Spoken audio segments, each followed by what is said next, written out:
இன்றைக்கி வந்து நொங்கு போட்டு தான் பயணி குடிச்சிருப்பியா. இன்றைக்கி நாங்கள் மாம்பழம் போட்டு குடிக்க போகிறோம். நீங்களே பாருங்கள் எப்படி இருக்குன்ட்டு. பயணியில் மாம்பழத்தை போட்டு பிணைஞ்சு குடித்தோம்னா அது நல்லாயிருக்கும். எந்த பழத்தை போட்டு பிணைஞ்சாலும் பயணி வந்து அந்த பழத்துக்கு தக்கன மாறிக்கிடும். பயணி நம்ம ஆரஞ்சு பழம் போட்டு பிணைஞ்சா கூட நல்லாயிருக்கும். கொய்யாப்பழம் போட்டு பிணைஞ்சாலும் அதுக்கு தக்கன மாறிக்கிடும். நாங்கள் இதில் பிடிக்க போகிறோம். நீங்கள் யார் யார் பயணியில் மாம்பழம் போட்டு பிணைஞ்சு குடிச்சிருக்கீங்கன்னு எங்களுக்கு சொல்லுங்கள்.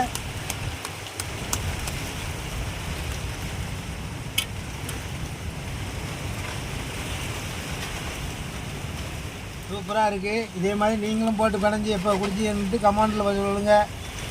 கமெண்ட் பண்ணுங்கள், சப்ஸ்கிரைப் பண்ணுங்கள், லைக் பண்ணுங்கள், ஷேர் பண்ணுங்கள்.